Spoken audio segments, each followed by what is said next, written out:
Hello, everybody, and welcome back to the Wildcard podcast with Casey and Gman. We just wrapped up March Madness.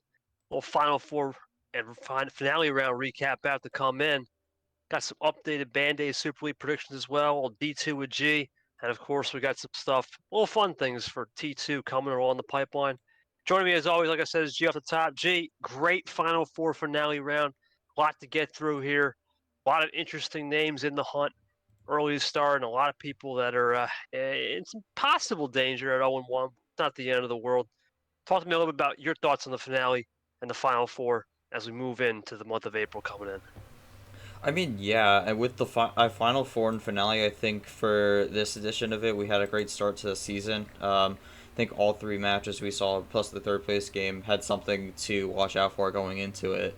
But overall, I was very pleased with how everything turned out, and looking forward to breaking it down and later on making our, as I like to call it, Band-Aid Super League predictions to try and remedy any of the potential misses we might have earlier in the season to just quickly do a 180 on them. Indeed, indeed. We should have a fun little topic two coming for us. But let's start with topic 1G, the Final Four, and of course, the finale recap. Let's start with the first Final Four game. This was not really much of a game, G. I mean, you kind of saw It this was coming on not. the show. It was not a game. KT just took care of business, 6-1 the Sheriff. That was the Sheriff game. I'm not really going to be saying a lot on this, but this is really your show because we all know what the end result was. So tell me a little bit about Through Your Eyes because I watched that back and I stopped watching after about 40 minutes. It was not the best for sure. No, and unfortunately with that matchup, it's just was a result of I think the playbook ran out for Nom. Um, Again, I think back to that one meme where it's a duck who says a joke and someone in the audience is like, "Boo, get more material," and then the duck looks back at the notes and that's all he's got. And I think that was kind of the situation for Nam with that fast gameplay style, because as soon as it got exposed and as soon as he was really far down, there was really nothing else he could do at that point. And I think I guess the lack of depth in his playbook, I think, really ran out there, and I think that was really the ultimate demise for him. I did mention before, I think he needed to do more than his fast play. He was able to make the Final Four with it, but I think going up against someone like you who has a deep playbook, has a lot of different styles they could go with as an overall arcing game style. I mean, I think it really was just a recipe for disaster for Nom. I predicted 6-3 your favor, I believe. Yes. And I mean, it ended up 6-1, so I was kind of along the right track there. But yeah, just a blowout on all ends, and I think it's a disappointing end for Nam. But I'm gonna be honest, I think this is in a way a good lesson for him to get I guess a spanking like this in a way. Um, I mean, I think with some I guess hard times in a way, it could build the resiliency up for him going down the line in the season. And if he can come back from this, I think he's in a really good spot going forward. But we'll have to see how he plays throughout the rest of the season after getting whooped in a way. Well, he got whooped, right? And I think what his problem was, he was expecting me to play this dark England, slow style, very pace management esque. Gee, what he didn't expect was that series to end in 22 minutes. That's not what he expected. I played a little bit of a veteran move there. He was expecting slow. I went rapid. I mean, you were streaming the games. You're probably thinking, is this guy going to slow down? But we're going to talk a bit more about that because my tournament was interesting to say the least on that part. Now, I'm not going to really say much other than, like I said, for him, the one thing I will say that he needs to improve, and he's even admitted, he's got to stay more humble. The bottom line, G, his humility was fine leading up to the game. I thought it was fine, but he even admitted, I need to stay more humble. I can't just get comfortable playing at one speed. It's like you shift into gear, first gear, and you're just stuck in first gear, second. That's it. He was just stuck in first and second gear, and then once he got to an opponent that has six gears and all seventh gear in the old back end if need be, it's game over. And I think he learned his lesson. I expect him to be back for T2 with vengeance.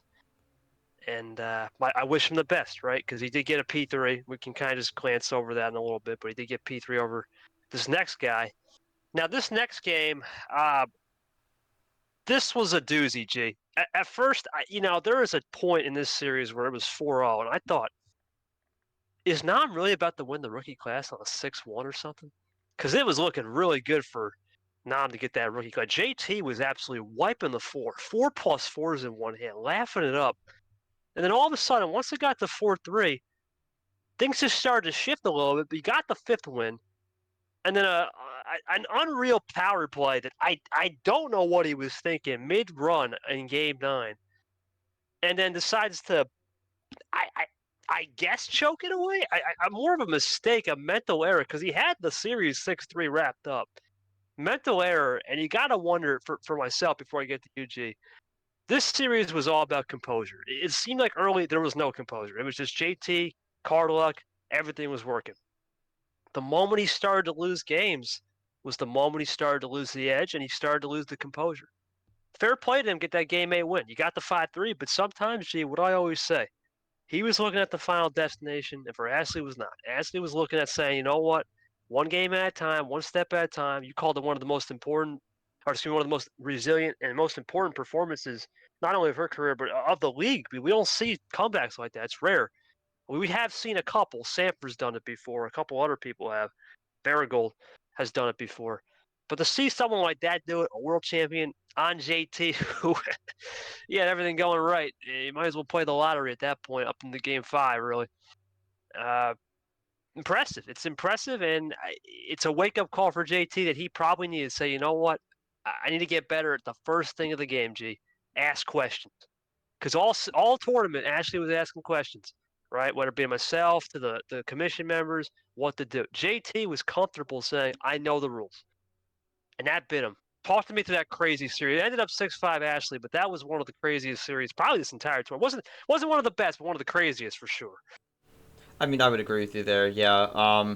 You did say before it was Ashley was down 4-0 early, and I know some people are gonna look at the fact that Turner blew a 4-0 lead, but I'm gonna look at it as Ashley coming back from being down 4-0, and the cards seeming to be really stacked against her for most of the night. She was able to use her experience of the game to bring things back, and I did say it was one of the most resilient performances in league history, and I still stand by that.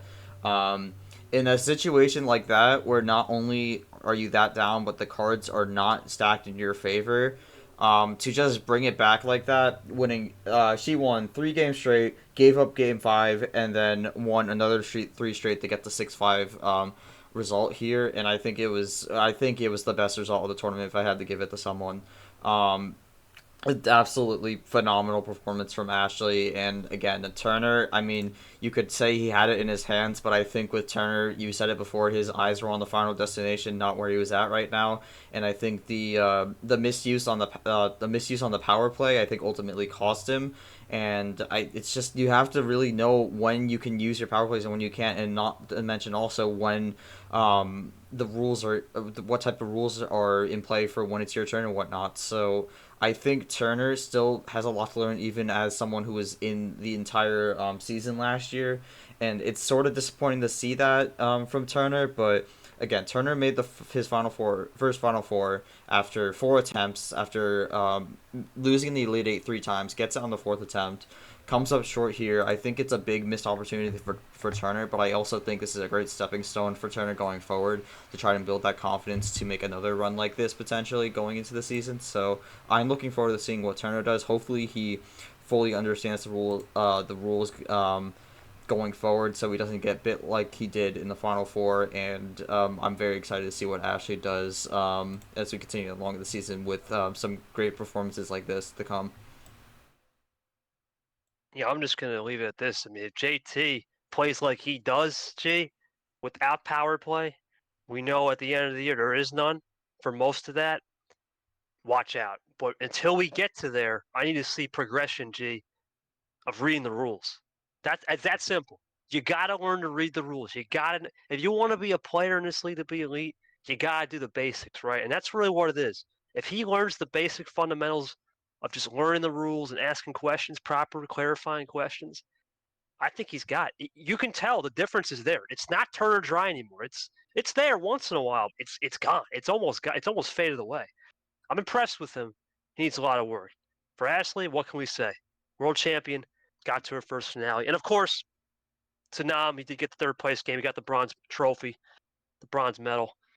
Congrats to him. Obviously needed that game just to shake off the old 6-1 and get a quick 4-2 around and build a little momentum. The only best of 7 for the entire year on a third place game.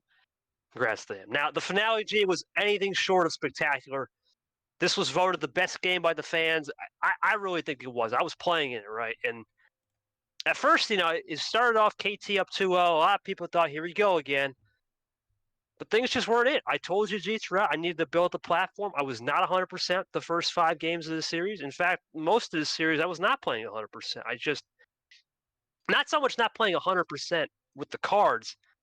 I was just new to the situation, and you could tell the inexperience showed a little bit. It wasn't until I got to about game 9, 10, I started to really lock in, and we're gonna remember that game 10 for a long time. The number efficiency in that series, I know good number efficiency. We've seen it from Peter Andre. We think he's one of the best. What I saw on tape, that game 10 in the entire series was some of the best number efficiency ever in this league because it's different when you do a number efficient play mid game and make it stick 4, 5, 6, 7, 8, 9, 10 times in a row, back and forth. When Peter does it, it's all right, blue 7, up, green 7. That's different. That's a completely different form of number efficiency. But ultimately, G, I came out on top. It was a hell of a series. Like I said, I had nothing but respect to a world champion for crying out loud. Did a great job. Like I said, I probably learned more watching that game back and seeing the reaction from the fans and seeing how she played. And one of the biggest things I took away was she tried to adapt to almost my style, right? It's I want to bring my style into the table. That's what most players do. They bring their style into the table, and they kind of just like let's let it roll. That usually doesn't work. What she did was she brought her style and said, "I'll use it when needed, but I'm still going to adapt to KT style." It's rare. That's a rare talent right there, and you got to appreciate the fight. But at the end of the day, G, I just had too many tricks. It was an incredible run, 31-11. I brought it home. What was your thoughts? You were streaming the finale. It was a long one, and just your thoughts on the game. Incredible game for sure, though. Yeah, I mean, I think it was one of the best finales you see in this league so far. I mean, you are the one who ends up at the top. It actually ends up being the highest seed to ever win one of these tournaments. We've had this history of lower seeds winning, but number 3 overall seed, don't really see that too often, which sounds strange, but last season we had a lot of lower seeds win the whole thing. So it's a good turnaround. It's a good turnaround there for that. Might expect some more higher seeds to win this tournament as we have a more established set of rules and a more established field of competitors going forward. So I'm excited to see how that turns out. But yeah, I mean, I think Ashley being down 2-0, I didn't think anything of it. I thought she would bring it back, and she did. And I'm gonna keep bringing this up. I still think there was a pivotal moment in the game where Ashley was up 5-4, and she could have used a power play to seal out game 9, I believe. No, game Yeah, 10. game Game 10. 10. Yeah, it was Scratch 6-4. that. To make it 6-4. Now she had only one power play left, and you had still had both in the tank. But for me, I think I would have personally gone for it and just try to run the gambit with the 3 attempts you essentially have at winning the last game. So she elected not to use it, and unfortunately, the result ended up 7-5. So I think really, I'm gonna think about that. Maybe she won't, but that's something I'm still gonna think about when it comes to that game. But I think that's a good thing also because it's not a blowout. It's not where one side gets like a clear unfair advantage with the card luck or anything like that. I don't think that happened too much in this set. Maybe one or two, maybe one game had like a little bit of lopsided hands, but even then, there's an argument against that. So um, I think overall it was a great finale.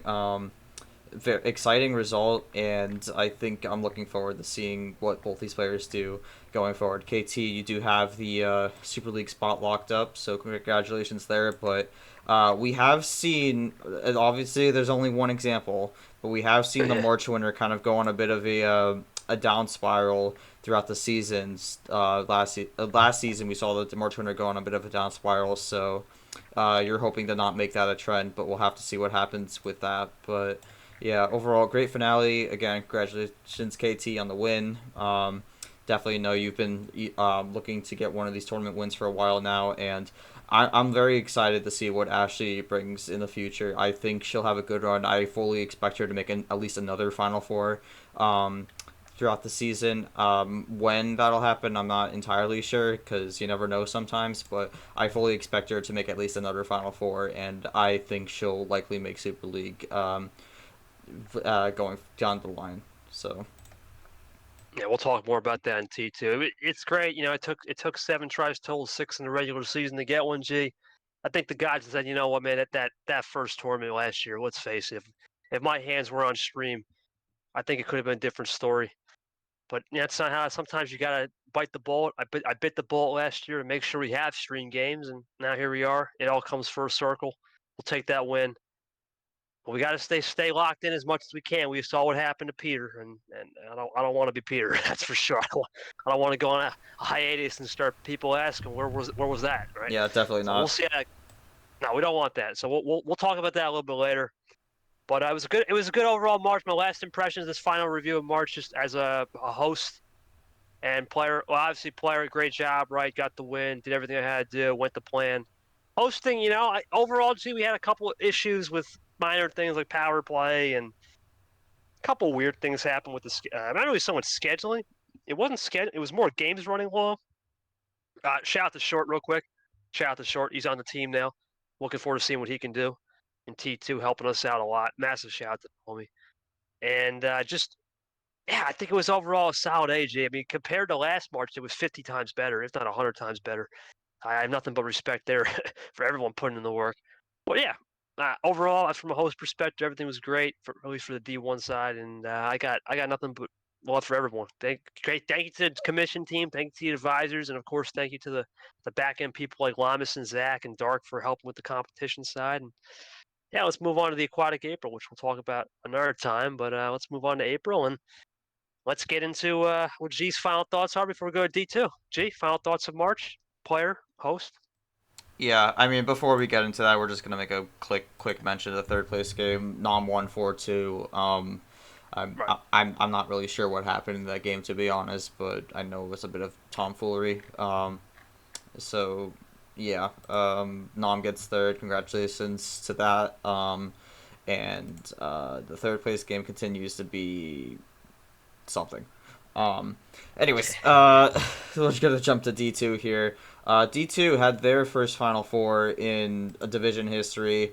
Around the same time, the Final Four happened for the D1 guys. So we're gonna jump into that here quickly. In the first matchup of the Final Four, we had Tapir, who was the number 4 seed of the Blizzard region, or Region B, if you'd like to call it that, and he took on the sole number 1 seed remaining in the tournament in Stefan, also the only non-UUL player in the Final Four of the Chile region, and that was a great game all around. A lot of back and forths there, but it ended up where Tapir ended up taking, I believe, 3 to 4 straight, and ended up taking the win there to make it to the final, and kind of left Stefan in his boots pretty much.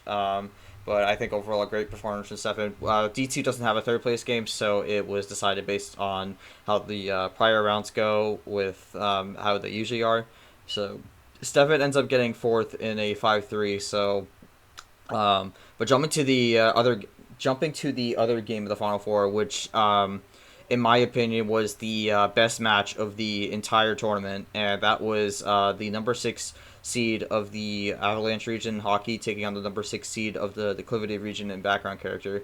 6v6 is not something you usually see, but with how the seeding was, how loose it was in some senses for D2, since not a lot of people knew what to expect out of everyone. It was definitely a bit all over the place, but we did end up getting this result, and my word, what an incredible matchup this was. I mean, early on, it looked like background was out of it. Hockey, with his fast pace that we've seen throughout the entire tournament from him, was taking control of the match and was doing a phenomenal job. Being ahead, he was up 4-2 at one point, and background ended up taking a had to win 3 games straight, including a 12-minute game, which doesn't seem that long to D1 guys, but that was the longest game between the both in the entire tournament for both of them. And Background was able to take it in 40 minutes, and it was a phenomenal series all around. A lot of great plays, a lot of great ices, a lot of great color switches all around. Phenomenal stuff. And that set up the final. Hockey with a great performance ends up getting third place in the first D2 tournament, and I expect to see more out of him going forward. And then in the final, we had Tapir in Background fighting it out to be the February Flurry champion, the first ever D2 champion um, of MRE Uno, and or D2 tournament winner. I keep messing up my words. I apologize. While it wasn't as great as the prior round, still a very solid series overall. Tapir ends up winning 5-2 and takes the February Flurry and secures his spot into the D2 championship. The first spot secured out of the 12 spots that are available going forward. And it was overall a great performance from Tapir. Came out and beat 2 number 1 seeds from 2 different regions. So a well-deserved victory. Was able to take control of the game early. Had a bit of card luck on his side, but overall was able to pull it out and get the win there. Background with a very solid and respectable performance, looking to be back next tournament and make a run back to the finals to potentially get a spot secured into the D2 championship. But overall, he is in a very good spot right now, and I'm very excited to see what not just the 2 players who made the final, but also everyone who in the final 4, how they do going forward, along with everyone else who was in the T1 tournament that is coming back for the second tournament of D2, which the theme will be revealed very soon, but we'll keep you updated on that. Now, on that note, once we have D2 wrapped up, let's take a look at our next topic, which we'll start with KT on our Band-Aid Super League predictions, where we're going to be going through our Super League predictions we made in episode 1 or 2 of this podcast. I don't quite remember, but we're going to be going through that, and we're going to be saying whether we keep the prediction and explain why, or whether we're going to change it and who we're going to swap them with. So I'm excited for this topic, one of my favorite ones I've been looking forward to. We're going to be reliving some of our great and some of our terrible takes right now. So, KT, how about you start us off?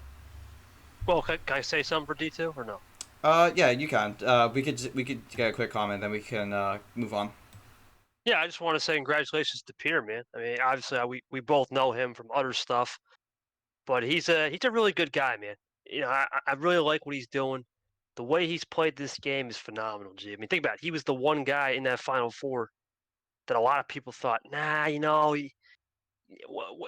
where's he at, right? He had all these crazy games at 9 a.m. and no forfeit wins. He had the most tape out there. I felt like everyone was underestimating him, and I didn't think so. I had a feeling something special was cooked. And when he beat Stefan, I knew he was for real, because it's not easy to beat that guy, especially considering he likes doing high stuff in terms of the 10 to 15 range, the 10 to 15 card range, the high tier package, like to call it. I think he's going to be someone special, G. I'm not sure if it's going to be right away, because we have some things to talk about him a little bit later. I'm not sure if it's going to be right away in T2, but he's going to be in the same boat as me. We'll see what he does. There's one less tournament in the regular season in D2. I don't know if he's going to be able to just be like, we're going to fall off because of the one less tournament. Even though he's locked into that D2 chip, and the fact of the matter is he got a big win. The biggest tournament of the season is the first tournament in the regular season for most leagues. I expect him to go out there and put on a show rest of the season. And then for the other 3 players, obviously Stefan, tough luck. There's no third place game in D2. I expect him to come back with some vengeance. Background hockey, obviously, they play very fast. It seemed like a very OG style game: 7 cards, 6 cards, 8 cards. I just wonder if when they eventually move up, how that's going to transpire. Maybe it does work, right? Maybe something like that does work and catches people off guard. I just wonder how that's going to work. I think they are going to get there eventually. They're going to realize that, you know what, one speed does work once in a while, but doesn't work all the time. I'm looking forward to seeing how those 4 all do in D2, and we'll look forward to see what Tapir does. All right, now let's get to the fun stuff, because I know everyone's here for this. No one's here for that other junk. Well, I'd say the other junk is bad, but I know everyone's here for these takes. So let's start with my stuff I had. All right. I had Yepes as my first pick. I'm sticking, G. I'm Yep. sticking. 100%. And you look at Diego Yepes, I still believe in him. Obviously, he had that, I don't even know, quirky loss. Let's go with I can't think of the word, but very quirky loss to Turner. He called it a fluke. He's still the world champion. I think the consistency, it's there. It's there. It's going to be there. It's going to be top of the line in my opinion. I'm still thinking he gets it done. I think he still makes Super League with these. Now Varigold, this is a tough one. I'm going to say he does, but he doesn't make a buy. What I mean by that is I don't think he's going to be a double buy. Now I know there's single buys. I still think he can be in the mix from 5 to 10, but he won't be a top 4. I think he'll still make it, but he will not be a guy that's going to be, all right, we're going to put him in the top 4. So because of that, he has to get a tough, I guess, send backwards a little bit. It won't be at the upper echelon, but he's still in my field. Okay. No need to worry about myself. Yeah.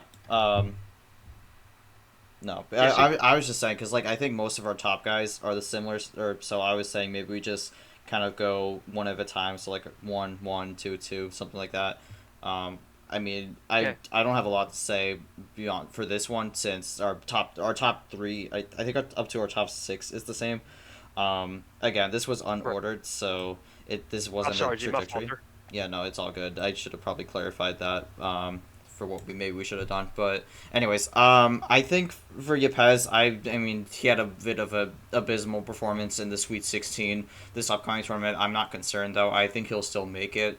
I think I did predict he was not going to be like one of the higher seeds, which I'm still going to stand by that prediction. So I think Yepes is fine. I'm keeping him. I am keeping Gold, however, that's not a very confident keep.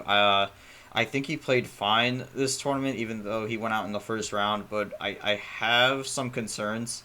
I think he'll hang on, but I've seen what he can do, and we've all seen what he can do and what he's capable of. So I'm gonna stick with Gold, but that's not with confidence. I'm just gonna be like, sure, I'll keep it there, but I'll stick with Gold. KT's locked up, so that's fine. I don't think there's really much to say about that No, KT. So no, we'll just move on to our number 4s, which it's on Jack for both of us, right? no. I have G-Man. You. Oh, okay. So on Jack's lower then. Yeah, Well, he's lower on mine. okay. All right. You could start. You could start with me. I'll go to Onjak, and then I have myself on number 5 on this one. So then we'll just go from there. I'll start with G-Man. G-Man is still a lock for me. But it's not by much. I'm sorry, man, but you have the KT curse of last year. Building a second league, and it's going to until you get that sorted out. I know what that feeling is like. Until you get that sorted out, it affects your playing. It just 100% does. Now, once you get that sorted out by June, hopefully, I think that's where you're going to make the run. T3 through 5 is where you'll make the run. But it could be shaky early, right? It could be shaky. But you're G-Man. At the end of the day, T4 and 5 is where you'll live. You're still in my prediction. You're safe. And oh yeah, my 5th prediction's wrong, but I don't want to discuss that too much. But yeah, but G-Man's safe, and then we'll go G. Whoever your 4 was, who was it? My 4 was Onjak. So Okay, this is gonna be bold, but this is the first one I'm actually removing. I saw Onjak play, and it was not good. Um, I think there's a big difference between how Gold was playing in his loss, between how Onjak was playing in his loss, and I think my concerns are a bit too much for Onjak. So I'm actually using my first change here. And this change is going to be someone I didn't actually put. I think I should have, and I feel kind of stupid for not doing it. My first switch is going to be Ashley.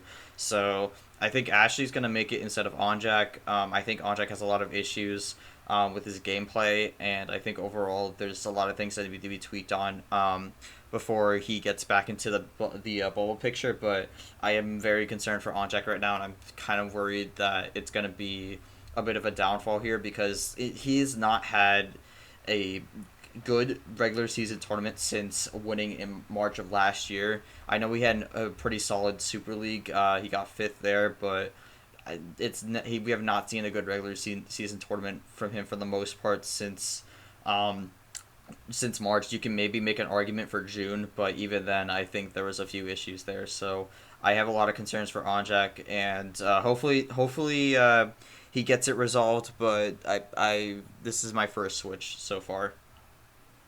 Peter, I am going to disagree with you. I'm going Peter in. He's going to Mhm. still make it, and here's why. I have never seen Peter do a practice cup.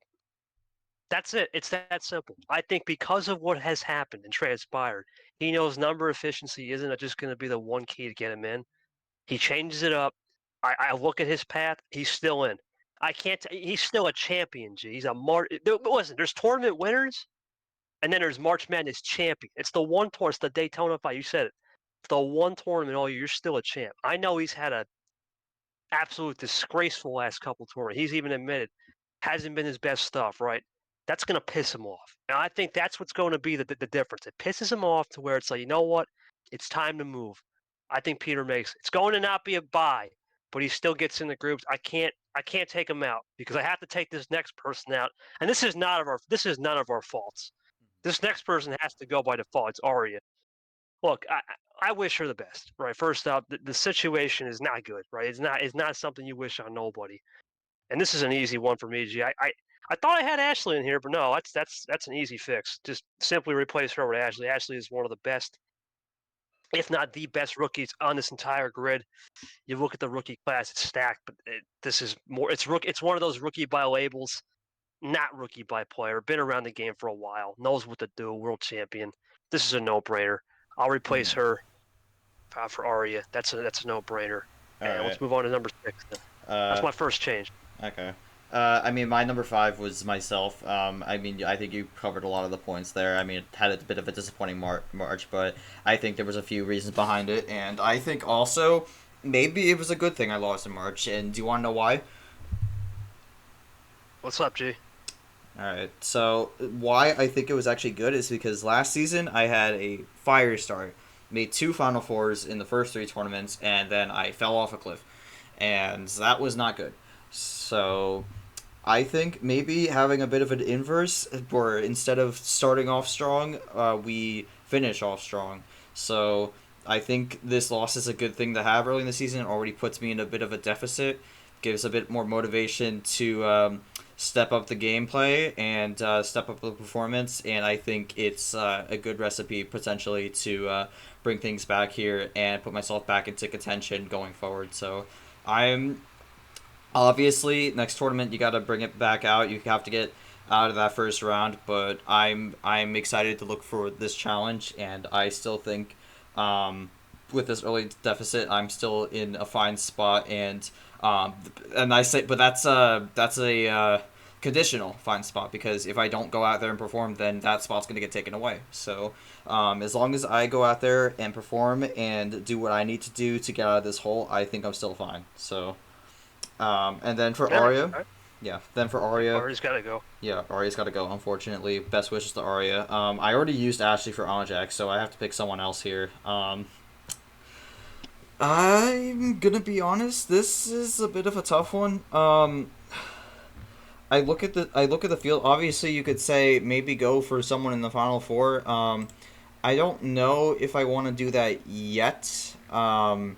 I still have 1 to 2 questions about Turner and Nom, so I'm gonna go for someone a little different when it comes to this spot. And for me, honestly, I'm gonna be honest.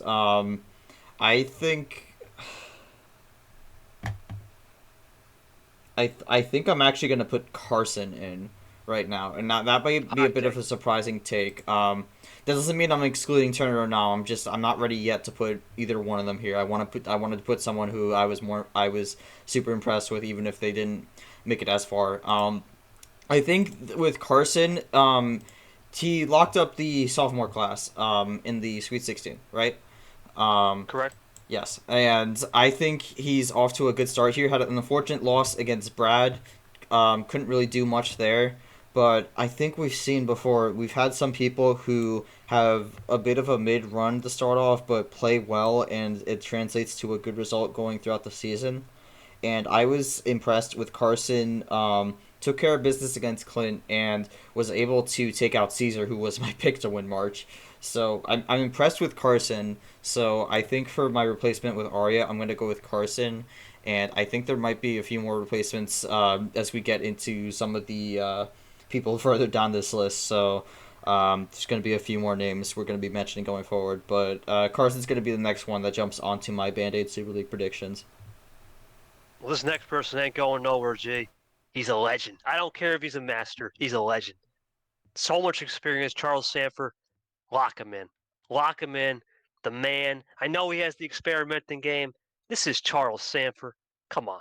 72 career wins, 12 series wins, second most all time of active players. The data is there, G. I can't see you not dropping Charles Sanford, the Sandman. No way.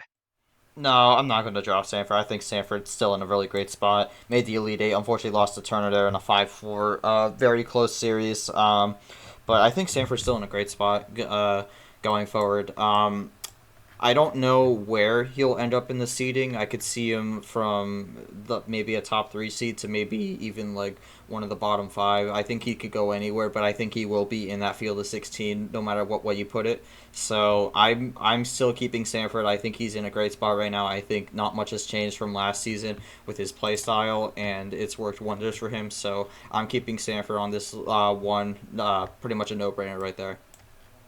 Now, our list is different. Hey, we're going to start with you, G. You got Clay. You still sticking with Clay? I am still sticking with Clay. I know it was his performance against Sanford was a bit left a bit to be desired, but I still think he has been playing very well.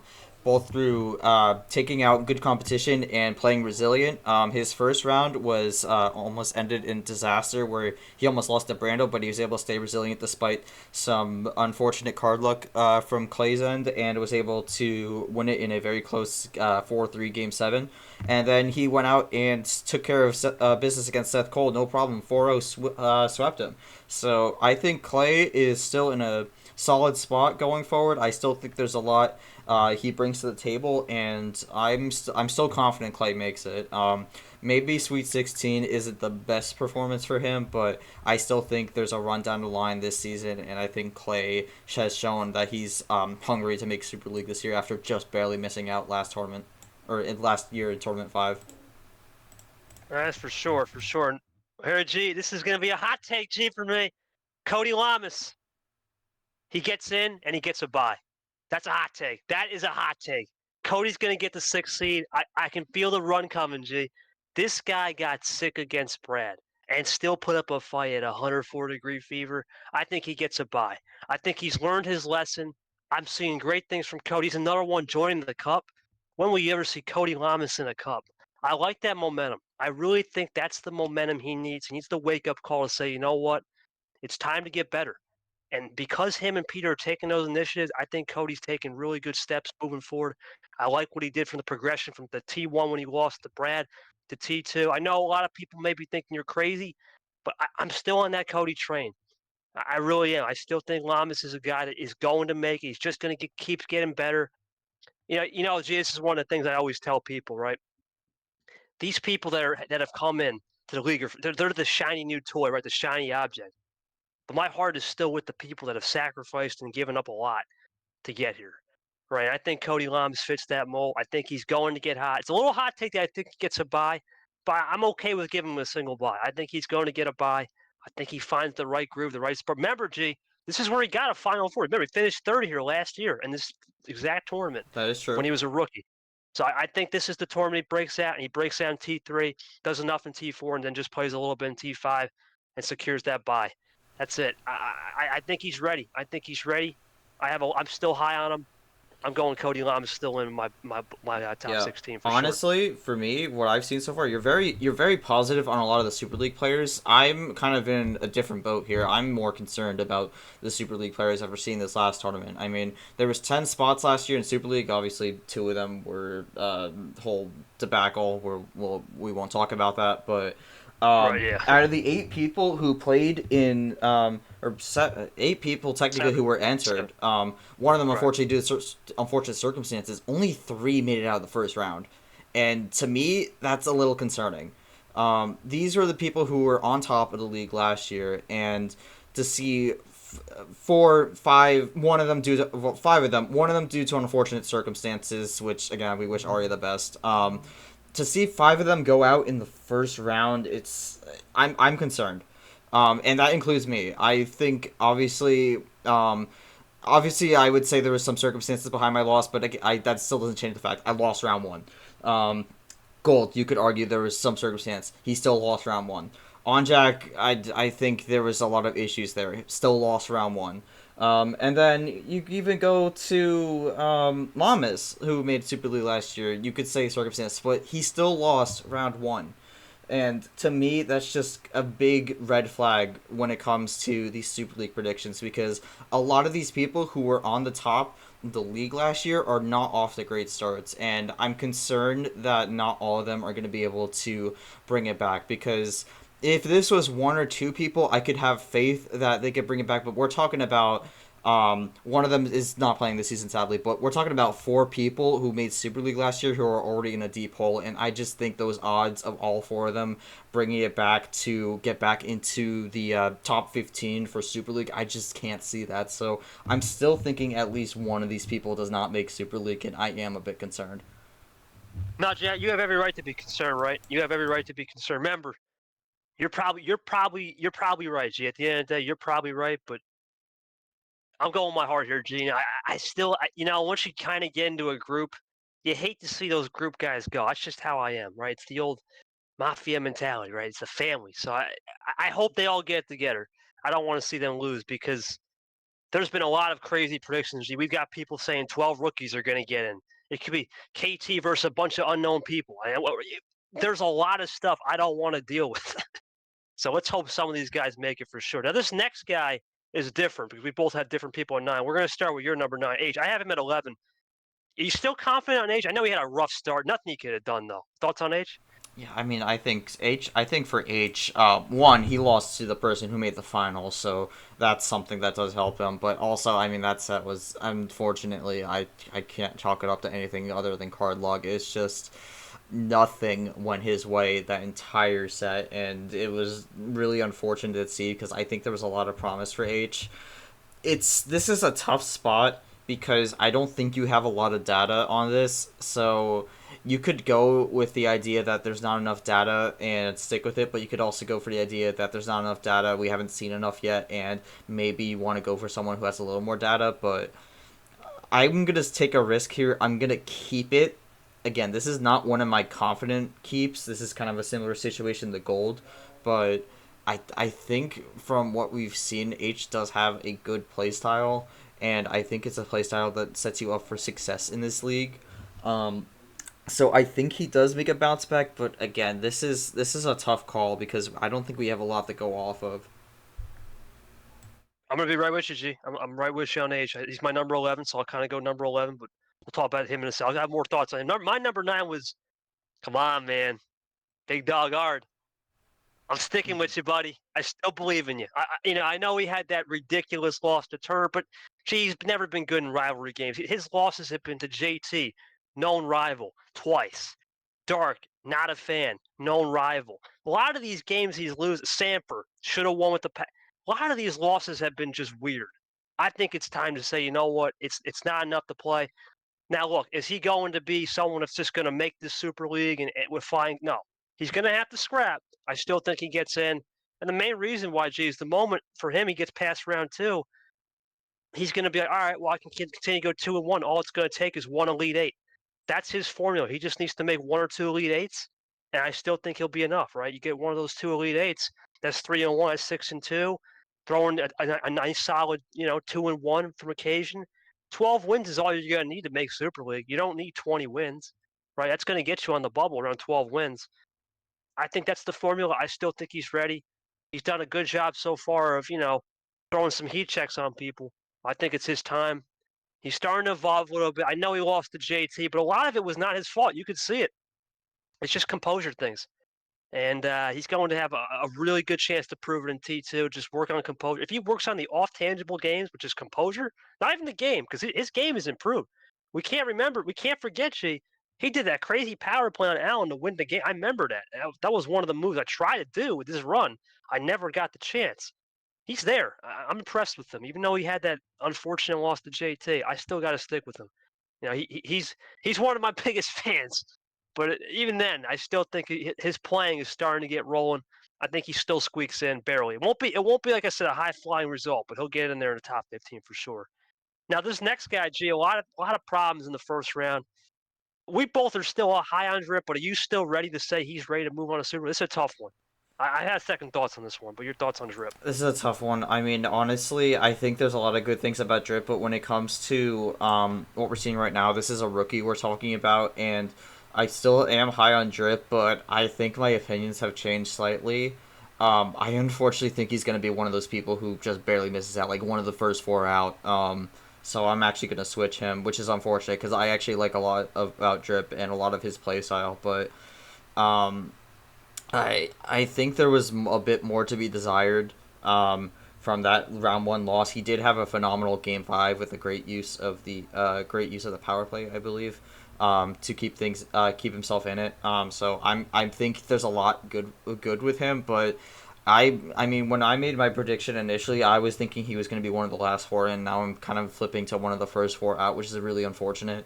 I still think he has a very good shot of making it, but I do want to switch with someone who I think has had an early start, and I'm gonna go with Nom.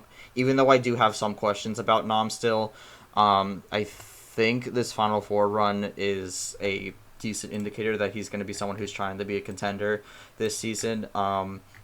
But I think he needs to be able to show more as the season goes along because I don't think a single Final Four run at the start of the season is going to be enough for him to make this Super League field. I think he needs to be doing more. So I'm going to put the blind faith that he can do that he can go out and get those big wins that he needs to solidify his resume. So I know you're happy with the Nom switch, but this is a bit of a queasy one I'm making, but I'm gonna have faith in it. I'm gonna make the switch with Nom, and we'll see what happens. Too much experience on his Drip and life experience. He's a salesman. At the end of the day, I still have to stick with him. There's you do 5 KT classics and still lose a game and still lose a series. You're still damn good. That's something you just don't see every day. I'm not ready to say, all right, it's over. Too early in the game for me. I really still think you look at his intangibles of the game, his composure. I think he's still a top 15 player in this league. He's going to turn it around. He's got a little bit of a teaser press conference. We can kind of admit that. He got a little press conference coming up. I think he's starting to understand the game. He studied tape, not so much play practice. I mean, he did some practice cups, but he's been studying a lot of tape, trying new strategies. I think he's ready. He's in a similar spot to Lines. I think he corrects his issues, and I'm still sticking with him. I can't put a veteran like that, even though he's a rookie on label, a veteran in the heart.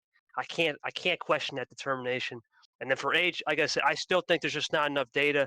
If I had more data and he didn't lose the Ashley of all people, I would have actually taken him out. But I'm going to reluctantly keep him in because I still H. He's settling down, new life, right? He's out there in the land of California. I think he starts to settle down and says, you know what, it's time to move forward. And I think he'll get back on the horse for sure. So that's my next one. And this next one, there's no shot you're going to keep this guy, are you? Fitzy? Wait, What are we thinking? hang on. I need to check who my number 11 is. Oh wait, it's Fit. Oh no. That's Fitzwater, my man. Man. I was about to say that I was noticing you've only made one switch so far, and we're already up to number 11 here. So What I is was your interested fourth about switch, that. G? Oh my god. I mean, you could make an argument for the other three, well, except Arya, but you can make an argument for besides Arya, the other two I swapped out, I believe so far. I don't think there's an argument for Fitzwater.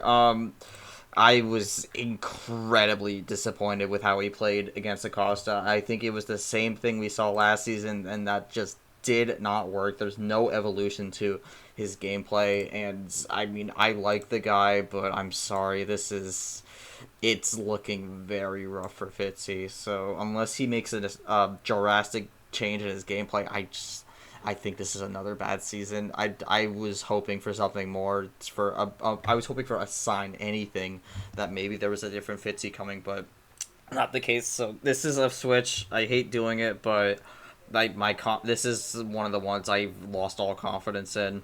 So I'm gonna take the other Final Four for the switch with Jesse Turner. I'm gonna put Jesse Turner in this spot, which again I think he's in the same boat as Nom for me. I think I need to see more before I get full confidence in this, but I think for him to break through that Elite Eight barrier, make the Final Four, I think that's got to bestow some confidence in him. And as long as he can understand the rules better, I think he's in a great spot to potentially be a contender. I don't know if he's going to win the whole thing. I'd kind of doubt it, but I think he's definitely someone who's set himself up in a good spot, and I think he'll take advantage of it going forward, especially if he can bring back some of the Elite Eight consistency now that he has the Final Four under his belt. All right, that's a fair point, G. I think JT could be someone to watch. My next guy, Chomik. This is a tough one. I went back and forth, but gee, it's a popular trend with KT. I'm sticking, baby. Young boss. I like what he's doing. Look, he's in China, and you have to understand that is not an easy feat, right? He has to adjust mainly to our time zone. I think he's doing a phenomenal job adjusting. This guy has championship pedigree. I see it. I see the championship pedigree. Maybe people don't. Maybe people think, "What the heck, KT? What are you smoking? You just lost the who was it, Nam?" But think about it. He's playing people like Nam. He's playing people like England, different people across the world. He's playing people so in different styles of pace management, and he's playing Nam, who's someone he knows. Let's see what he does against people he doesn't know. I think because people don't know about him, the older players don't know, he's going to create a surprise. I think he gets in. I still think he's one of those guys that can, upset the apple cart. This is to me as someone who's going to get better as the season goes on, understands the time zone, and starts to develop his habits and gameplay, and starts to realize, you know what? There's no friends here on the table. There's no friend. I know he's talked about that, but buddy, there ain't no friends. Young boss will get back in there. I still have faith in him.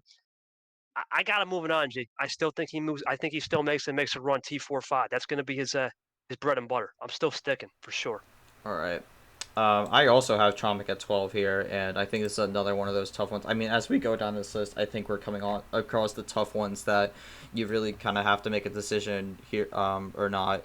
And I've made a few switches so far. I'm actually gonna stick with Chomik. I think I like what I saw from his matches for the most part. I think there was some things left to be desired against Nam, but I think with Chomik, he's someone who learns from some of the mistakes he makes, and I think where the way he played against Tago, even though there was a whole practice the night before nonsense, but especially the way he was able to shut down Sam England's game plan, I'm liking what I've seen from Chomik, and I've seen him in other leagues. He's definitely got a great style going for him. So even though maybe Sweet 16 is not the ideal performance, I actually still have faith that Chomik can make a run for this, and I think he will make the Super League. He will make Super League. I almost said D2 championships. He will make Super League. So I'm gonna stick with Chomik. And I'm hoping that he starts bringing out the Chomik that I believe that he can be going down the line. I think he's definitely someone who can make the Final Four at some point. All right, so that's going to leave us with some different 13s. I'll start my different 13. That was not. Oh no, yeah, no, sticking. I love this kid. Right, I've been high on him since he got into the league. G. Right, I said it. Look, he's got that. If once he develops a little bit more of a second gear, third gear, fourth gear option, he's going to be taking off. I told him personally, you have the biggest runway I've ever seen. Right, G. A lot of our runways are starting to get close to. We're ready for takeoff. Right, we're on the tarmac, just waiting for the air traffic control. I told him personally, dude, your runway is. We don't even have half the passengers in your plane. You're still at the boarding gate. We're still trying to get through business class, right? So he's got a long runway ahead of him before he even gets to the tarmac and takes off. What you saw in T1 is just the beginning for this kid. I have nothing but respect. Obviously, he took an absolute beating down and let down, but he's one of these rookies that's just high flying. I love this kid. I'm sticking with him. I can't just. He's made a final where he proved me right. Sticking with him, no brainer. Now, you have Nick. A lot of interesting things with Nick. We talked about pace management. I know he lost to Abion. I was 4-2. Are you still high with this guy or no? I mean, in this league, there's definitely something with the Knicksburg Steelers with his Oh yeah. predictions. So I specifically remember when we made these predictions at first. I remember I picked Nick because I was thinking there was going to be someone who maybe doesn't pop out early in the season but makes a late season resurgence in a way, and that's how they lock up their spot. And with how Tournament 1 played out, I think that plays exactly into the mesh hold that a player like that would want. So I'm actually going to stick with Nick. I think he had about the run I was expecting to start off this season, but I think somewhere down the line he makes an incredibly deep run, and I think that puts him into the field. I don't see him being like one of the higher seeds, but I think he's going to be somewhere in that lower end, and I'm sticking with that. This was a prediction I made at the start where I thought someone who wasn't really talked about much going into the season makes it in as a rookie, and I think Nick still fits that mesh hold, or that I think he still fits the bill for that. So I'm actually going to stick with Nick. I think that might surprise you a bit, but I'm locking in Nick with that. No, it doesn't surprise me. Gee, like I said, you got to always look at progression, right? And what's he doing? Playing those practice. He just won one. He's looking to take this game in more humble stride. I think he could get there. I think he could get there. The problem is the thing for him. I'm going to be interested to see is what's that pace management like when he starts playing someone quick. And we saw with Avian, there's some flaws, but if he corrects that and he starts to understand that in round twos and threes when he gets to those Sweet 16s, he could make a run. But it's a hard road. It's hard to leave people out. I just didn't have him. I think he could still make a contending move, but I got him somewhere around the 17th or 20th range. He might even be the 16th guy. I mean, unfortunately, that's not enough though because we have to bring someone over from D2. But he's going to be right around the mix come T5. I just have him out barely. Now, this next guy, man. I thought about Jay Caesar, man. Look, you had him win the tournament I once did. someone else got it. No, I did. I did I'm, have sti- Caesar winning. I'm sticking with him, but I'm not confident anymore. Then the reason why I'm not confident is there's a lot of problems with Caesar he needs to fix right now. One, you can't panic and use power play is one thing, but I think he has to understand you're playing unknown people. We know he's not good at Arya's style. There's about 10 people I can name with that. The question is, does he get those people at the right time? I say no, he doesn't get them early. He'll get them later, but I think he'll do enough entering T5 to just get through. This is like micro. This might be my 15th or 14. He might be at 14 or 15 G. I can't put him anything higher than that. He's just going to stay right there. It's going to be micro margins for C. It's not going to be a cakewalk anymore. He's barely in. That's because I think I'll give him the benefit of that. He lost to a sophomore class champion that went far, and he had really no data, right? Carson played Clint in round one, and sometimes playing Clint doesn't approve data. I'm going to go off the theory. I'm going to go off of good faith that he learns from his mistake and doesn't take anything with grain of salt and goes from there. So I'm going to stick him in, but it's not by much, that's for sure. I What actually says you? also have Caesar in this 14th spot, and I know you're sticking it. I'm actually also sticking it. And here's my reasoning. I think we saw something similar from his debut tournament last year in tournament three. Had a great round one, and then unfortunately, kind of just didn't play to the standard he was hoping for in round two. So I think there's definitely more to come from Caesar. I was a bit disappointed with how he played against Carson, but I don't think that's a Caesar that we've come to know, and I think he'll realize that and rebound going forward. So I understand the concerns. I would be lying if I said I wasn't a little concerned, but I'm gonna stick with Caesar. I kind of agree with you. I think he's gonna be in that lower threshold right now, but I think Caesar is still someone who could easily make that run to solidify a spot into Super League. So I'm gonna stick with it. Obviously, these predictions or these Band Aid predictions could end up being wrong. Obviously, we might regret not getting a switch here later down the line, but I'm gonna stick with Caesar. So Last two, G, we'll start with you. You got William Brock. I think you had him as top rookie. That's not happening, but you still have him in Super well, not League. right now. Um, Oh, still got Brock or no? well, I mean, right now it's not looking good for top rookie for Brock here. So, I mean, obviously you kind of just have some questions with that. I actually think I know who your 15 is, and I think I already know the answer for that. Um, So this might shock you. I'm actually gonna switch Brock out. I think he's gonna be in that similar category with Joe. He might be one of the first four out, which again is unfortunate. I like a lot from Brock, but I think there's a player that I need to highlight here who I did not initially put in my 16 for the field. And I think I had reason to. I still have some concerns, but I think after this tournament, I have at least enough of a base to maybe give at least some faith in this. I'm switching Brock with Eli. Um, Now, I didn't put Eli in my predictions prior because I was concerned with his offseason. I think he did not have a great offseason by most people's standards, and I think there were some issues even in this tournament. And I think it kind of unfortunately came to an ahead at the Elite Eight. So, yeah, and I will say though, I think he's someone who's definitely taking good advantage of the plate he's been given, and even if it's not the best plate, he's trying to do the best he can with it. So I think as a whole, I think there might be a few trouble matchups he could run into going forward, but I'm going to give him the benefit of the doubt that I where I didn't put him in before. I'm gonna put him in now. We'll see how it goes, and we'll go from there. So I'm swapping Brock with Eli, and Brock's gonna be another one of those people. I'm gonna move into one of those people. I think is gonna be in like the first four out. So how many people have we switched? G for me, we had. I've swapped five. I've only got one, right? So it's obvious you think, well, I have to swap the D2 champ. That doesn't really count. It's just whatever. That was just a disaster. I have Ghost in my last spot. I'm not sticking with him. Look, I think Ghost is a great player in terms of one pace, and I thank him for everything because I mimic his game. What he does on the table, I try to mimic. Believe it or not, it's hard to believe, but I try to really mimic what he does and perfect it. It's one of the. It's like art. G. The way he plays the game is art. The problem is he uses the wrong brush strokes. The way I do it is I use the right brush strokes and the right tools. So he's got to go. Nothing but the best Tim. So you're probably thinking, oh, KT, you're picking maybe like Eli or Clay for sure.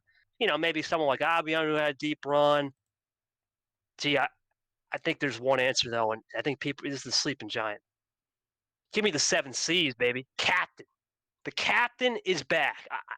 I love this guy, man. He has been absolutely respectful to the core. The way he played, he lost one game, right? One game away from being Ashley.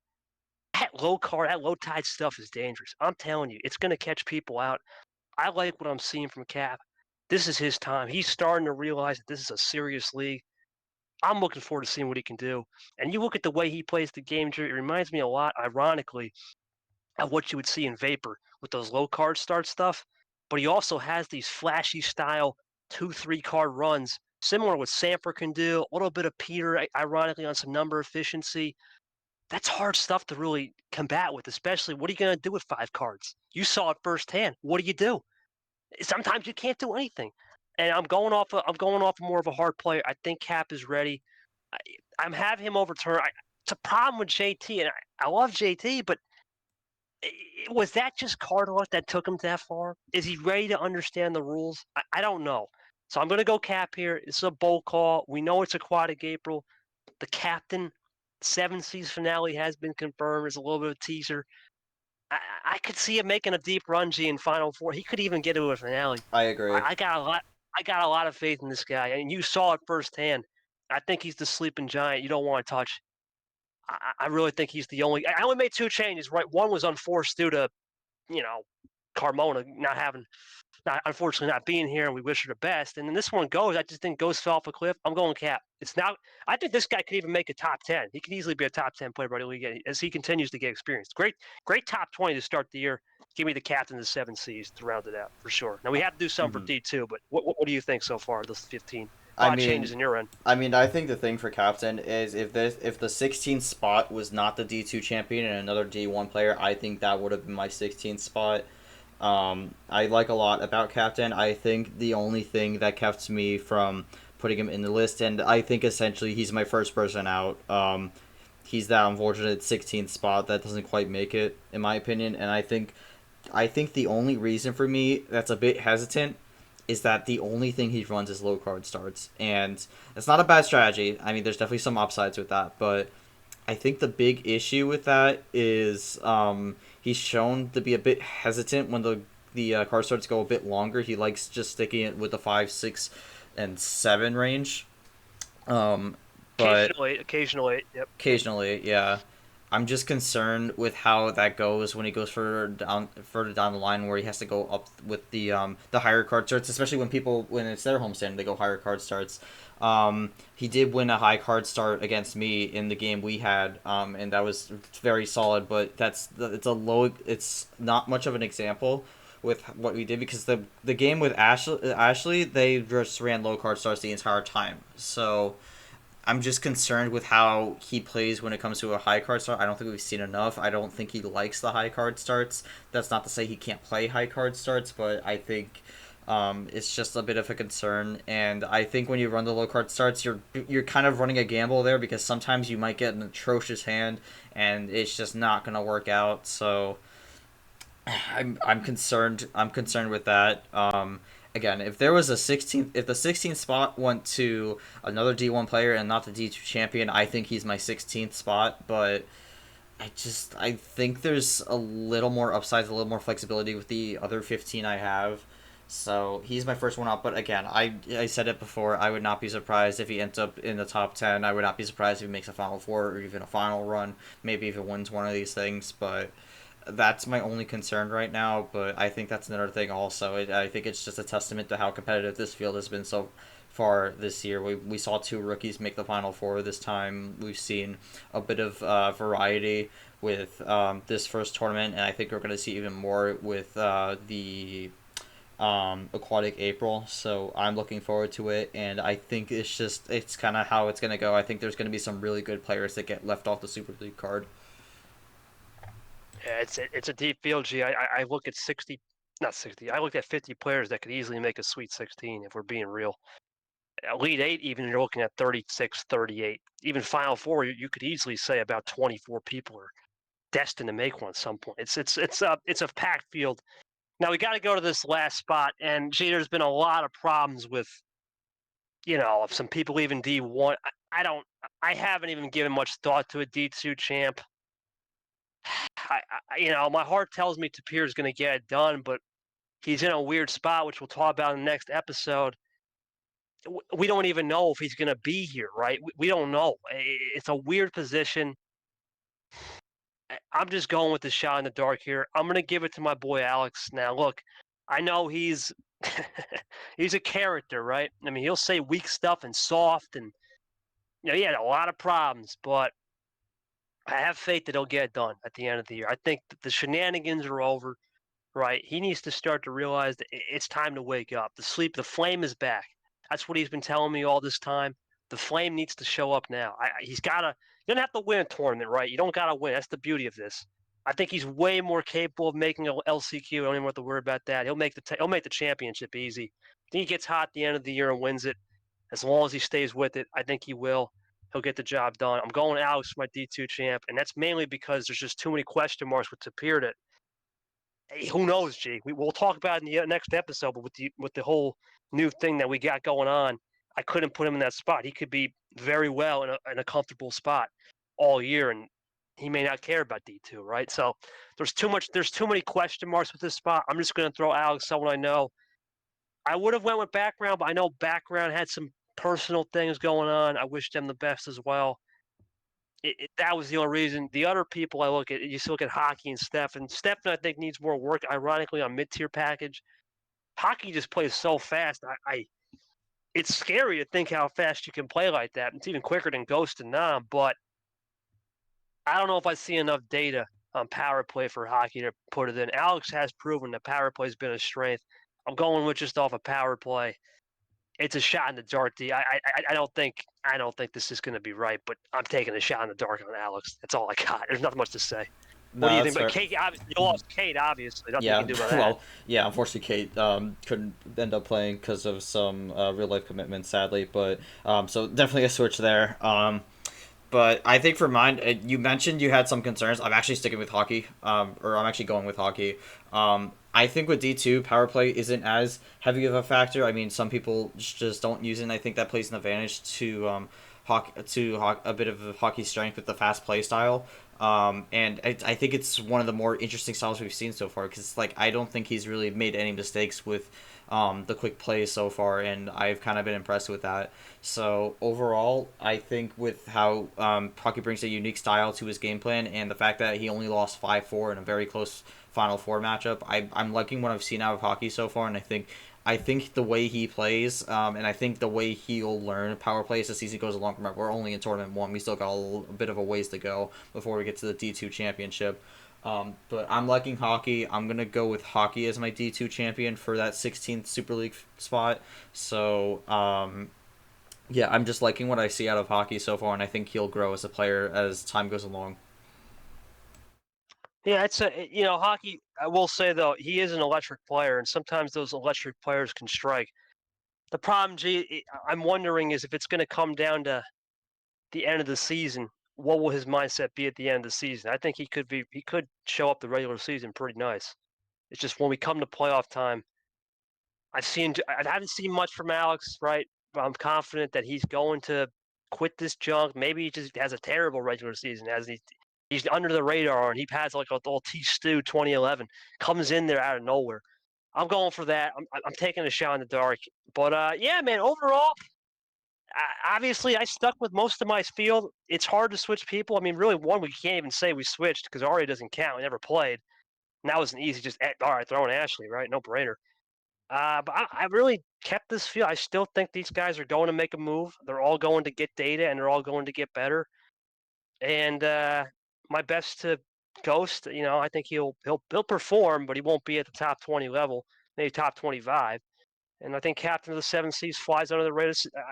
I might be teasing something here, but I see big things coming from this. Could be his tournament coming up. I don't know. I just got a feeling.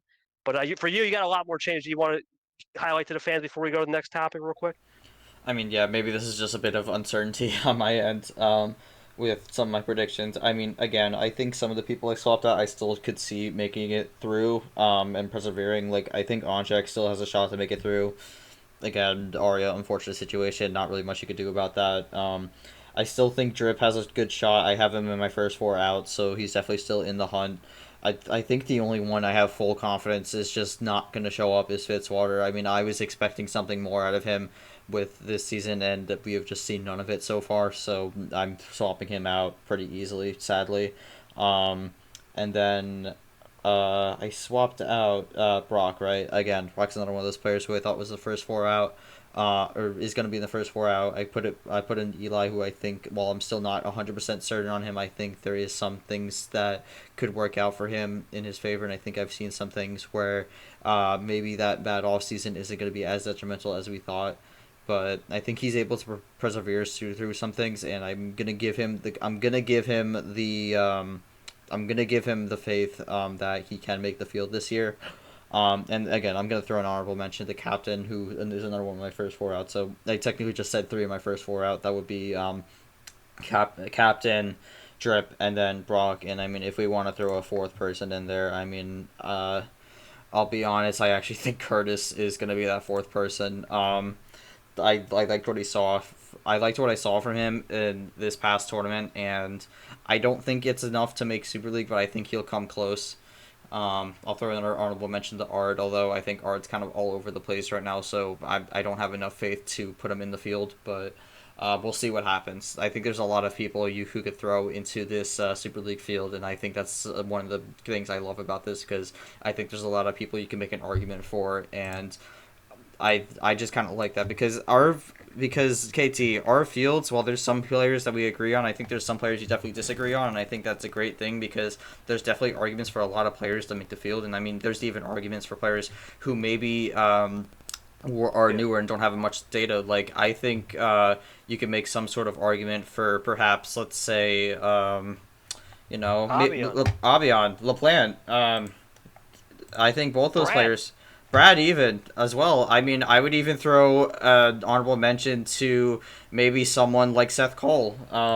I think there's a lot of people who have a lot that they can bring to the table, and they could even make a run. I mean, heck, they could even win a tournament, and if you win a tournament, you're just in, no matter what the rest of your season looks like. So, I think there's a lot of people who are in contention, and I think that's a great thing about this season because I think last season, I think by the third tournament, we kind of had a pretty good idea of who was likely going to make the field, and I don't think the top 10 really changed that much about who was in and who was out, per se. I mean, there was definitely some changes in position, but I don't think there was really many people who dropped in or who got put in or got put out from June onwards. So, I think there's going to be a lot of variety this season, and I'm really looking forward to that.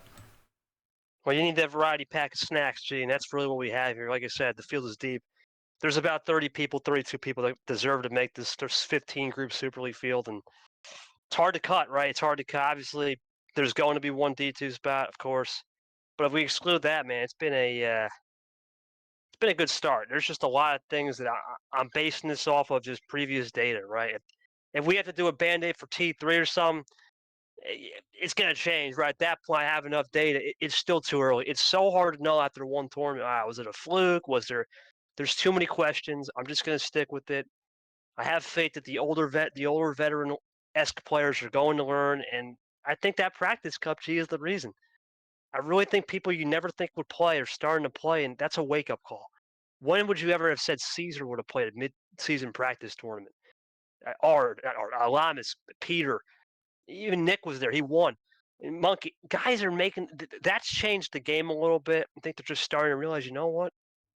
It's time to step up my game. I can't be a one-trick show. You got to have 2, 3, 4. We saw it. Look, we saw it with myself, Ashley, Nam, and JT, right? Nam and JT, not much tricks in Nam and JT's bag, but they learn. KT's got a lot of tricks in his bag. Ashley, you can tell, has a lot of tricks in her bag. And the people that have more tricks in their bag are going to show up towards the summer, right? And at the end of the day, this tournament's good. The season's going to come down. Really, where the season comes down to is June through August. Right now is just a bunch of fluff. We got to get through the fluff of February, whatever of March, right? Because not everyone played in March. Only select people did in the second round onwards. And then you got to get through April and just kind of wait it out. And then once the summer hits, June, even though Tournament 3 is going to start late May, once June hits, it's time. It's time to roll, and you got to start thinking Super League's on your mind. And once you hit the June, man, summer's here. It's heating up. The weather's warming up. It's time to move. And I think that's when we're going to start to see the real shaking and moving for sure. Now, this last topic is what to watch for come T2. We will have a separate episode on T2 pre. That's going to be a long one. Gee, I look for 3 storylines coming out of here. I'm going to start with the first one. The guys that are 0-1, what's it going to take, right? You look at people like yourself, G, you're a perfect example. Cody, Chris Tago, Yoshi, we talked about him. We even mentioned him, right? Is he a Super League player? Dark, look at the Dark. He blew a 3-1. Guys like MGR off a brutal mistake. Ghost, Fitzy, Aiden Smith, for example. And we got guys that are in relegation territory. I didn't even talk about that. Myth, Ziambo, right? We don't know about Logan. There's a lot of these guys that are 0-1. I'm looking forward to seeing what they can do, right? They're all going to get a second crack at the egg, and sometimes that first crack just doesn't crack, right? And for 4 or 5 of these guys, it will. We're not going to have the same 32 people make the round 32 like we did in March. We're going to have variety. There's only 2 confirmed, and we'll get to that later due to some unforeseen circumstances. And yeah, I'm looking forward to seeing what's going to happen. I think that's my first. The second storyline though is, will there be a big 3 or something? You know, we teased it in the old easy poll. We talked about KT, Nam, and Ashley being a big 3 potential. Last year we saw a big 3, but it was kind of a fixed big 3, right? It was a little weird big 3. Sanford was in there, but it was a fixed one. Redacted were in there. I think this is a chance we could see it, G. There's a chance we could see 3 players just take off. I could see that. I want to see if we do get a big 3 this year. And we might just get a 4th wheel, right? Because there's a Final 4. Someone could tag along in that big 3. I want to see if that happens. And my last storyline is, who can handle the pressure the best of the ocean? Right, there is a lot of players you look that have ocean references, G. Let's start with you, G. Mr. Miami on the yacht, right? The yacht man. Well, you're one, right? Captain of the 7 seas. Drip drop, water element. How about Stingray, right? That's an animal. Literally, that's an animal. Let's see how he can do. There's a lot of things. Rain, right? Dark Ray on the beach. There's a lot of cool storylines. You got Caesar from Brazil. He knows a thing or two about beach. There's a lot of cool storylines in terms of the players' names that could really make this April Aquatic special. But I want to see who can handle the pressure the best. You look at a guy like, for example, Ghost, who was 0-1. What's he gonna do? I just kicked him out, right? What's he gonna do? How does he respond? Guys like you have Nick, for example, Acosta, who got his first career. We didn't even mention him. First career series win. Lara Huo, right, had a couple rematches with Zach 103 and lost to Retro. Didn't mention Retro. The field is so deep, G. I just want to see who has ice in their veins. You got to look at the top guys, right? You look at Varigo last year, Lamas, Peter, to an extent yourself, who I think will prevail. And look at the other people who were top, like Yepes. What will he do? We know Sanford will be up. There's a lot of names that are just in the mix that we just didn't expect, like Brad and Abian to throw a pillar. I want to see what the guys that are 0-1, 1-1, what they respond with. They respond big, right? You don't have to go out there and win a Final Four game, right? That's not what it's about. Right now, it's about building the platform. I mentioned that all the finale. Some of these guys, that's not the goal to build a platform and get to a finale. G. But you mentioned a good example. I think it's a great example. Look at Arden Yoshi, for example. Ard, he's coming in at 1-1, right? Perfect example, G. What do you gotta do? Make those Sweet 16s, right? Tournament 2, make it. Tournament 3, make it. And then Tournament 4 is where you can really build your base and get to that Elite 8. And that's the formula. There's going to be people plotting formulas. That's the beautiful thing about this. People are going to be plotting. And we really won't know what the right formula is till come August. Who knows, G? With the amount of parity we could see, does 9 wins make in Super League? It could. It could get you in. If you're not looking for a buy, 9 wins could be it. There's a lot of things. We don't have a computer-based metric yet for that because it's way too early. We didn't do no Super League reveal show. We didn't do any power rankings, but when I get my power rankings list a little bit for the next episode, it's going to be a little bit different. It's not going to be just Well, off of the results. I mean, I'm looking at this. I mean, technically, Sanford made his own. We did publish it. We could just quickly read that off if you'd like. You go for it, Steve. But you got to give me your Yeah, top 3 storylines. I'll read that at the end. Go for it. yeah. Again, let me find it. Obviously, it's very early in the year, so it can't. We don't have a ton of weight on this, but we'll read off Sanford's Super League power rankings that he gave. So first place is KT, which I mean that's expected. Then we got Ashley, Nam, Turner, and Sanford himself rounding out the top five. Then we got Abion sixth, Eline seventh, Brad H in eighth. So that's your Elite Eight field. And then here's where it gets a little interesting. So Clay is ninth, Carson is 10th. LaPlante, who was a 16 seed going into this tournament, is at number 11. And That's then crazy. your Super League champion, Yepes, is all the way down in 12th. So maybe a little lower than some people were expecting going into the season. Again, this is just Sanford's power ranking, so opinions will differ. But Yepes at 12. DJ Curtis at number 13. Chomik at number 14, and then this is also where it gets interesting because we have two people who were only in the round of 32 and not the Sweet 16. M at number 15, so technically would be that last spot. Um, so with the gold win, M gets at number 15, and then we have Captain at number 16 with the win on myself. And a very solid performance against Ashley. Captain is currently 16th on Sanford Super League Power Rankings, so I mean, that's an interesting list. Again, it's very early in the season. Just wanted to mention that since you did mention there wasn't really a power rankings, did remember that. So just a quick mention on that. I don't think we're going to dive too much into it since it's very early in the season. But yeah, just kind of an interesting perspective from one of our commission members as we start the season off. Yeah, these are good predictions. At the end of the day, these are very good predictions, G, in my opinion. Because at least or power rankings, excuse me, these are very good. Because remember, M had that statement win against Gold, and Captain had the statement win against you, and you take a world champion 7, and sure M lost to Nam, but look where Nam's at, right? And he's probably just using a little differential. This is a good list. I don't have many complaints. I think the only complaint, if I had to say if there is one, I would have put LaPlante actually at 9. But that's a nitpick, right? Because he had to go. Gee, he went 12-11. He went every single series. He went to the max. There's not many players that do that on a rookie where you got to go to the max every single time. Now, sure, it's a lot more data, but I give him the benefit of the doubt. He had a scrape by, and he was what, one game away from an Elite Eight, and who knows, man? I'm not sure if he gives Ashley a hard time, but he could have, right? He had that clutch gene. You never know. So it's interesting, but I don't have much to add there. You got any storylines, G, before we get into the next episode? Because we're going to end it pretty soon here. What are your 3 storylines to watch? I mean, yeah, I think you did a really good job with covering the storylines you wanted to watch going forward. But All right. with the with the flukes, and I think I'm gonna make a comment on your big three thing to watch out for. Or the quad squad. I remember the 2017 NASCAR season. People were trying to throw Brad Keselowski in there. That was so dumb. Yeah. But we're getting a little off topic. I'm gonna say for that, no. I don't think we're gonna see a big three because I think there's just too much variety in this field.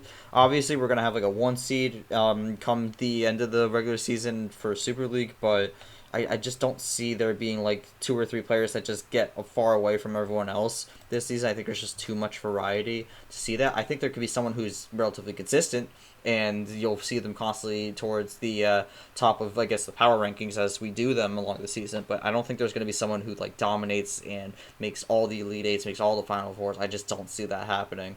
Um, but for my three stories, I think for me, I'm really watching out for how these veterans who didn't have quite the best round one recover in this tournament. I mean, you have some very high profile names with Peter Onjak, Koglamis, myself, of course, but then you also have people who maybe weren't as high profile but are still veterans of this league. You got Zachary Fitzwater. You have I guess I would throw in Yoshi. He's been a competitor since June of last year.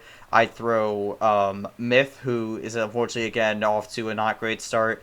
Um, I mean, I think there's a lot of players who are have that veteran status who you're looking out for to see whether or not um, they're going to be able to rebound, and for some players whether or not they're going to be even able to contend for Super League, and maybe they're actually contending to get out of the relegation zone because we have to consider that also. That's a new thing Right. this season. So if you're at the bottom, you want to get out of there as soon as you can because otherwise you're going down to D2 next year. So I think that's something you're going to have to watch out for. I think my second thing also is I'm going to kind of use something you said before, whether or not the people who did well can repeat what they did. So, like, I'm looking at the people like Nom, Jesse Turner, Ashley, although I have confidence in Ashley doing that, but you've got to throw her in there, of course, since she is just a rookie in this league. But then you also throw other people like Avian or even people who are veterans who had solid performances like Monkey and Eli. I think there's a lot of people you got to watch out for when it comes to whether or not they could repeat the performance they did or whether or not it was just a one-off sort of thing and they'll just kind of drizzle back down to the bottom of the table where for some people, maybe that's what they're expected to be going into the season or maybe somewhere in the mid-pack where they're not really contending for a Super League berth. And then I think my final storyline is actually going to revolve around you. How do you deal with the locked up Super League bid? Because technically, if we are being real here, you could just not show up for the rest of the season and you're still in Super League. So sometimes that puts a bit of a mental block on people, and we saw that with Honchak last year, where he didn't really have the best regular season after he won in March. So we'll have to see how KT deals with that and how that may affect his results going forward and what may happen with that. So those are my three storylines that I'm watching out for. Again, we got a lot of stuff to be excited for with Tournament 2, which you said before was your least favorite tournament, but I Yep. think we Yep. got a lot of good stuff to watch out for this tournament. So hoping for a great one to keep the season going as we're pretty much in the season at this point. So a lot of things are going to start formulating, and I think there's going to be more storylines to develop as we go along throughout this 2024 season. Yeah, man. I've said it on record. It's not my favorite, but because of all the storylines and drama that has happened, I'm ready for it. Right? It's obviously going to be my theme. I picked the theme. Obviously, I won. And we'll see how people do under the ocean floor. Right? There's going to be a lot of people with the region names we'll talk about in T2, the preview show for T2, Aquatic April. But I'm looking forward to it. Thank you so much, Chief, for taking time out of your day. Check us out on Spotify, Apple Pod, and of course our YouTube platform, which has been our home base for a while. We thank everybody for either checking a stream out or checking a Wildcard podcast out. Thank you so much, guys. It's incredible. We're now 7 episodes deep. We expect more. Remember, this is the last episode where we do this final round recap, G, because starting T2, you know what's back. Super Reveal Show 1 of the regular season. Yep. That's going to be an episode in itself. That's when we'll really know it's time to start moving. We expect that come, I believe, May. Sometime in May, we'll get that going. Mid May, stay tuned for that. We're about a month and a half away from really starting to talk about it, which is nice. But unless your name is KT, everyone else has a lot of stuff to work on and a lot of things to be moving and shaking. For myself and G, we thank you so much. Have a great Easter if you celebrate. And to everybody here at the league, we thank you so much for participating, watching, and listening. Thanks again. We're signing off. We'll see you back for episode 8, the Aquatic April 2024 preview for Uno MRE.